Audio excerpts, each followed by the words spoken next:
In today's video, I'm going to teach you how to duplicate apps in Glide. Duplicating an app is a great way to create a safe sandbox for testing. Build a new version without touching the original, or spin up a template for your team. I'll walk you through the exact clicks and also explain what each choice means, so you can avoid common pitfalls. First, go to Glide. Open it in your browser just like you normally would. Once you're there, sign into your account. After you log in, you'll land on your dashboard where your apps are listed. Find the app you want to copy. Hover your mouse over that app tile so the quick actions appear. You'll see a small menu icon with 3 dots. Click those 3 dots to open the options for that app.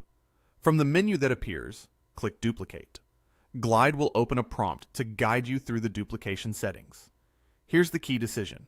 Choose if you want to link existing tables. This choice controls how your new copy connects to data. If you link existing tables, the duplicate app will use the same data sources as the original. That means any data changes made in either app will show up in both, because they're pointing to the same tables. This is ideal if you want 2 apps to share a live dataset. For example, a public-facing app and an internal admin app working from the same source. If you prefer the duplicate to have its own independent data, make sure you do not link existing tables. In that case, Glide will create new copies of your tables, so the duplicate becomes a separate environment.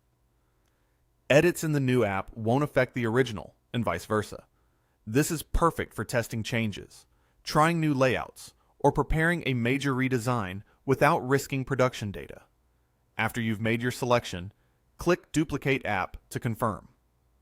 Glide will process the copy, which usually takes just a moment. When it's done, you'll see the new app appear on your dashboard. It will carry over your screens, layouts, computed columns, actions, and most settings. Glide often adds a word like copy to the name, so you can tell them apart quickly. That's all there is to it.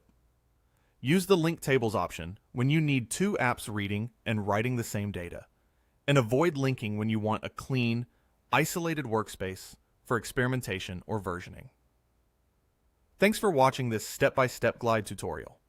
If you found this helpful, make sure to like the video, leave a comment below, and subscribe to the channel for more tutorials and walkthroughs.